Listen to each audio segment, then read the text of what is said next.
Part of my job today is to introduce Bob Pritchett, who has become a good friend over the years. I'd like to just read a brief bio about Bob. Bob has co-founded Logos Bible Software, which started in 1991 in his dorm room at Drexel University, and serves as president and CEO. Last year, Logos did $49 million in sales, so they've come quite a way as a business since 1991, which, by the way, he was 19 when he started that. Bob speaks regularly at industry conferences and academic groups on entrepreneurship, electronic publishing, and digital libraries. He is a 2005 winner of the Ernst & Young Entrepreneur of the Year Award and was inducted into the Puget Sound Business Journal's 40 Under 40. Bob lives with his wife Audra and two teenage children, Jacob and Kathleen, in Bellingham, Washington. Bob's first book, Fire Someone Today, and Other Surprising Tactics for Making Your Business a Success, was released in April 2006. He gave me several copies of that book. I'm not quite sure what he was trying to communicate to me about that, but I do have several copies in my office. More importantly, beyond just those accomplishments, is that Bob has become a good friend. Socrates was known as the horsefly of the Greek thinkers 2,000 years ago, and in a lot of ways, Bob is my horsefly. He challenges me to think differently, think outside the box. We have great conversations, sometimes over email. He's caused me to think differently about education, and hopefully I've influenced him to think a little bit differently as well. So please welcome Bob as he speaks with us today.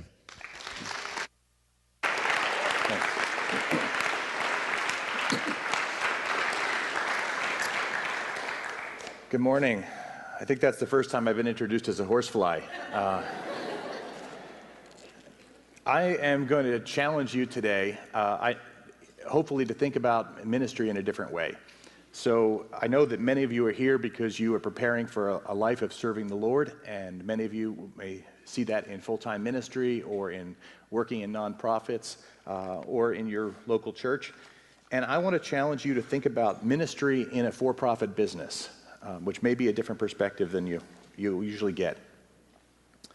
So my story is that I grew up, I was born in Camden, New Jersey, and I grew up in a very entrepreneurial family. So my grandfather was the kind of classic American success story. He came from not so great circumstances and started a business, had a little dry cleaning business, and then he moved to having a used car dealership, and then a new car dealership, and then a real estate company, and just kind of worked his way up the entrepreneurial ladder.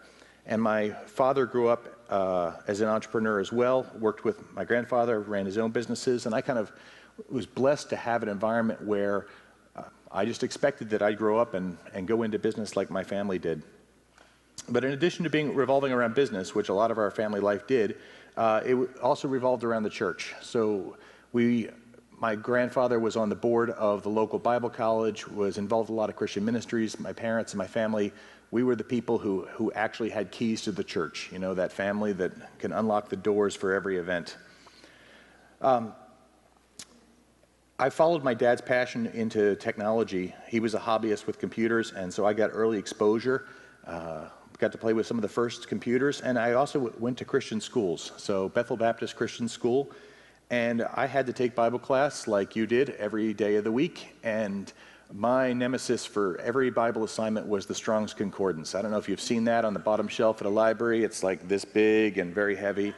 And I would hear things, and I would ask my mother, where is that in the Bible? And she would tell me to look it up in Strong's. And I really hated using Strong's. So I was super excited when in 1981, my dad brought home the first computer for Bible software program.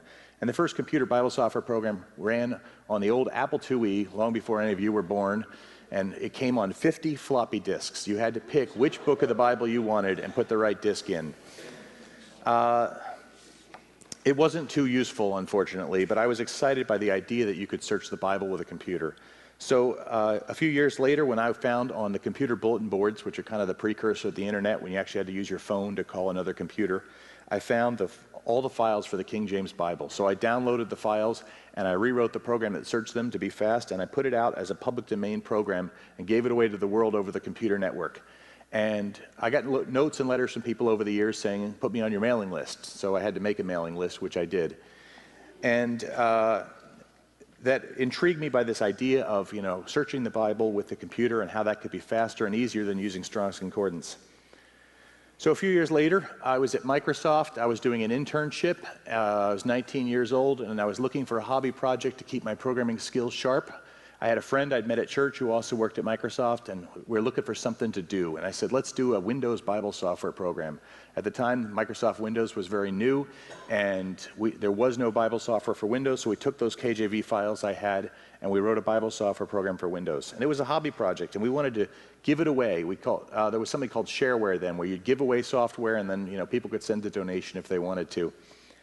So we ran into a few obstacles, though. First of all, we did find there was interest. The pastor at our church, the local Christian bookstore, everybody we showed it to was very interested, but we found obstacles. There were financial obstacles. Everyone wanted the NIV version of the Bible instead of the King James, and you couldn't get the NIV without paying a licensing fee and a royalty to the publisher. And we found time obstacles. We were working for Microsoft. By that time, I converted to full-time at Microsoft. And so we were working full-time all day, and then we were working the Bible software nights and weekends. At the time, neither of us had a girlfriend. I lived in a house that had no furniture, literally.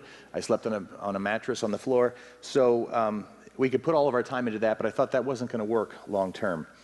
So we were forced with our first kind of career crisis. I was 20 years old when I had to face the decision of staying at Microsoft, which in 1991 was the Google of its day. And now it doesn't sound so cool. Now Microsoft is what we used to think of as IBM as. But back then, Microsoft was where you wanted to be if you were in technology. And I had stock options that needed a couple of years to vest. So I had this little crisis of, do I stay and wait for my stock options to make me a millionaire, which was actually a pretty good prospect then, or do I leave and go work on this Bible software full time? So we chose to leave, but we had to do that. We had to pay our bills. We had to find a way to live. So we raised a little money from family and friends. We hired some employees, and we started selling our Bible software program. So right in the beginning, we had a couple questions. My dad joined as the third partner in the business. He brought sales and marketing expertise to our technical skills. And my founder and I and my dad, we talked about what kind of stuff were we going to put in this? Which Bible versions will we put in our Bible software? What kind of things will we do? Will we do books we don't agree with? Will we do books that have different theology than we agree with? And we had a conversation about that and discovered that the three of us didn't even agree on theology completely. I'd been raised in a Baptist church, kind of the same denominational background that Corban has, and my partner came to the Lord through Campus Crusade here in Oregon, and had a different theological grounding and background. So we decided that what we were going to do was serve people who studied the Bible. And we understand that requires interpretation and discernment, but we're going to put that in the hands of the user and the teacher, and we would build a tool to help people study the Bible. So we had a lot of success. In the first year, we had sales of $350,000. By the end of the first year, we were at 12 people. The second year, our sales hit $1.1 million. We were up to 25 people, and we were growing very quickly. And as the company grew, we brought in more and more people, and we started doing more and more materials for Bible study, serving more and more customers. And one day I came in, around the time we had 25 employees, and I found a sign on the coffee machine. And it was an anonymous sign somebody had posted by the coffee machine, and it said, "What is Logos about?" And it had a dollar sign and a cross. And so I had to stop and think about this. We hadn't really put a lot of thought into it. What is Logos about? Is it about ministry and equipping people with the Bible? Is it about making money? Clearly, there was an employee who was unhappy with what we were doing or wondered about that question. I never found out who that was, but I did have a company meeting. We called everybody together, and I thought we need to answer this question and know what we're about. And after thinking about it and talking about it with my partners, we came up with the answer. The answer was, we're about making a profit, because Logos Bible Software was a for-profit corporation. For one thing, for-profit corporations have a legal obligation to intend to make a profit. If you don't intend to make a profit in a for-profit corporation, the IRS will come after you because you are getting some tax benefits that are only intended for people pursuing a profit, which they will then tax. And I decided that we thought about this a lot, and it really caused us to think about what are we trying to accomplish, and what is the best way to do that. Now, was ministry important to us? Of course. We were building tools to help people study the Bible. That's why many of the people joined our company. That's what we were excited about. That's why we chose to do the thing we were doing. But we were doing it inside this for-profit structure. So over the years, I've had to think more and more about this, and I regularly get challenged on this. It's a not infrequent email that arrives that says, I can't believe you guys are selling the Bible. I can't believe that you are making a profit on the Bible. I'm sure that you are rolling around in vaults of gold coins while missionaries are starving out in the field who could use your tools. I get all of those emails and inquiries. And my response to that is what I want to share with you, and as a challenge to you to think about profit and ministry in a way you may not have before. Profit is technically the difference between your income and expenses. So if you're bringing in more money than you're sending out, you have a profit, and the margin there is the profit. But I like to think of profit as something else. I like to think of profit as accountability. And I'd like you to think of it that way as well. You have to make a profit, you have to provide something that people want. If you don't need to make a profit, you can provide things people don't want. This is where we get the phrase starving artist from. The people who want to make art that no one wants to buy. When you have to make a profit, you can only do that by providing something people want or need.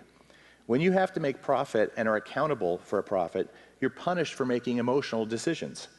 Bad decisions hurt the business, and they hurt the decision makers, the owners, the shareholders, instead of hurting the customers or donors.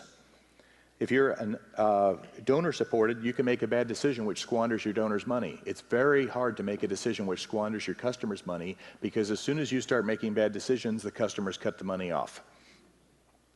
When you have the accountability of profit, you're incentivized to manage your team less emotionally. You can still be considerate of other people, you can still be thoughtful of other people, but you don't hold on to somebody because who's in the wrong job when you don't need to. Dr. Lucas alluded to Fire Someone Today, the book I wrote. Fire Someone Today is actually a little more positive a book than it sounds in the title. You probably can tell I like to be provocative with stuff. But firing someone today, the whole point of that and of running a profitable business is helping people find the right place. There is a right place for everyone, a place where they get encouragement and feedback and rewards and promotions and opportunity. And a lot of places where they make decisions on an emotional basis have people trapped in jobs where they're never going to get a raise, where they're never going to get promoted, where they're never going to get the positive feedback that we all need on a daily basis to be encouraged to grow and to learn. When you have profit as accountability, you're rewarded for offering more for less. In our competitive marketplace, the more you can offer to your customer for the less cost to the customer, the better your business does. That increases your profit. I think that profit can tie into ministry as well, because what you do does matter. Businesses meet customers' needs and wants, but you get to decide what wants you want to meet. There are certainly wants and needs that customers have that I don't want to supply. There are desires in the marketplace that I think would be wrong to fulfill. And I don't think that every business, by being profitable, is a noble or moral or good business, but it doesn't mean that you can't accomplish those things through a business model. Profit is an opportunity to minister to people where they live, too. People need to work. Work is where we spend a lot of our time. A business that is well run, that has a great corporate culture, that is on its employees' side, is contributing to people's lives. People spend 40 hours a week, a lot of their waking time at their job. You can have a big impact in people's lives in that 40 hours a week. Work is where we contribute and get a sense of dignity. Work is a place of learning and growing. Work is how we support ourselves and our family. And it's from our earnings, from work, that we are able to tithe and give. When I get these letters from customers, and sometimes even from employees, I remember distinctly the employee meeting we had where we announced our annual sales, and someone wanted to know why we weren't sharing more money with the employees, because we were clearly taking home the annual sales figure, which reflected a basic misunderstanding of business math. We don't get to take home the gross sales figure. That would be pretty sweet. If we got to take home our gross sales figure, I would have arrived at my private jet right down at the Salem airport. Unfortunately, the reality is that the difference between a profit and a nonprofit organization is generally less than 10%. I mean, even a nonprofit organization has to bring in as much money to cover its expenses. It just doesn't need to make a profit, although it likes to have a little margin in the bank account. And in for-profit organizations, there's very rarely more than a 10% profit, because when you have more than a 10% profit, lots of competition comes running in. If you have found a place where you can make more than 10%, it will just be a temporary profit because other businesses will come in. For more than 10%, it's worth starting a new company and entering a new market. If you see a business that makes more than 10%, it's probably regulated by the government: banking, transportation, communications. The government can create artificial barriers that make those markets a little more less competitive. But in general, the more competition, the lower the profit. In fact, economists point out that all profit tends towards zero, because as long as there is profit to be made, new entrants will come into the market, and eventually profit goes to zero in every category.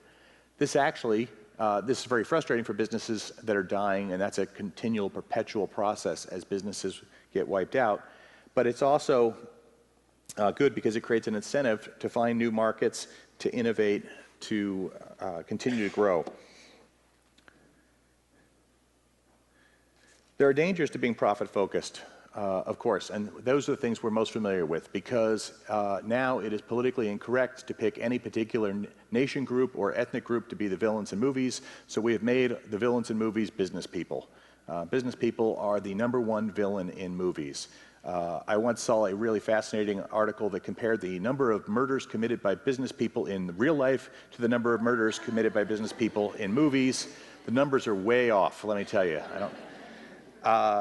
But there certainly are businesses that are driven by greed. One of the dangers of working in a for-profit environment is the hardened heart.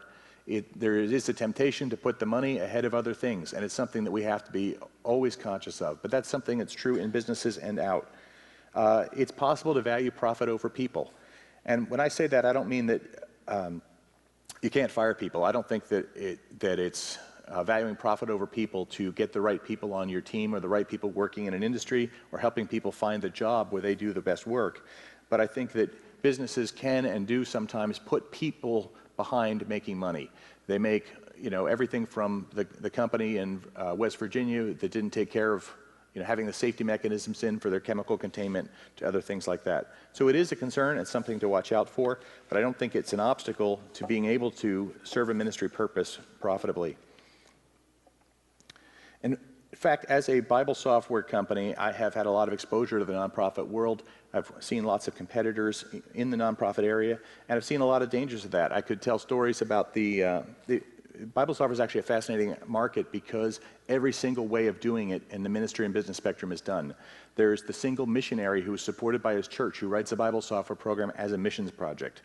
There's the programmer who works for a larger Christian ministry but raises his own support and then gets to decide what he does with his own time. There's the product that is given away free to the whole world but has 1 million users, and you can't get any help or support, or there's no phone number or email address because one person can't serve 1 million people and answer their questions.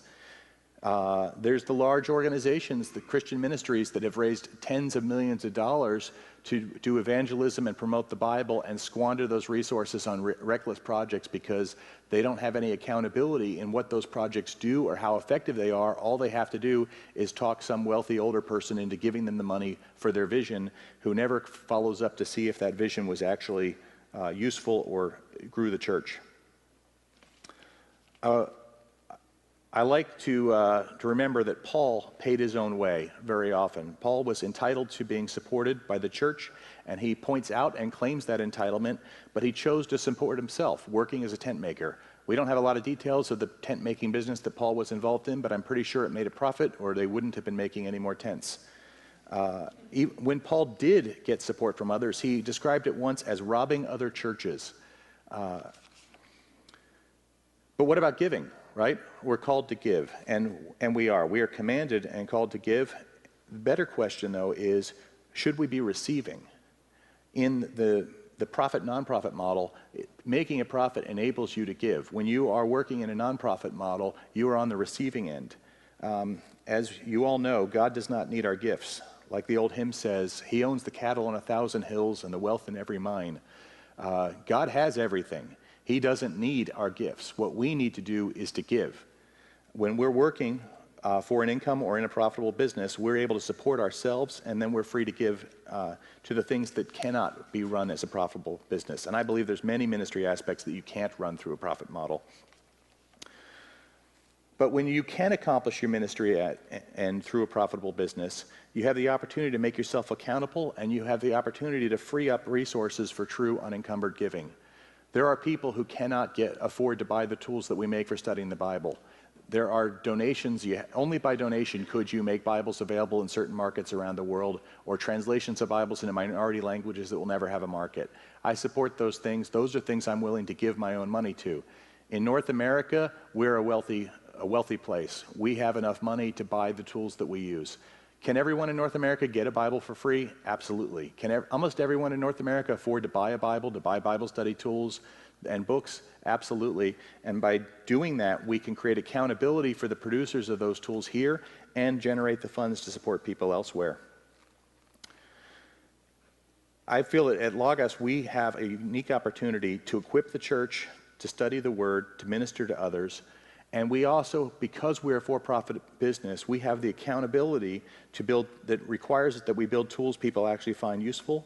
We get to provide employment to 400 people, employment with purpose, jobs that people enjoy coming to on Monday morning and look forward to participating in. And we get to build an organization that remains to serve. Of those people who, the missionary Bible software I talked about that started at the same time we did, it's not really available, it's not supported, it doesn't work on modern computers. Many of those projects have started with the best of intentions, but today are serving no one because they weren't sustainable, because eventually the people involved moved on to other projects or needed to go make a living or ran out of donors. Our business is going strong, and I hope we'll be here for years to come. And we'll be able to serve the users who've made investments in those tools. So I mentioned that I was born in Camden, New Jersey. Camden, I wasn't in Camden very long, probably about 8 hours, and then I left.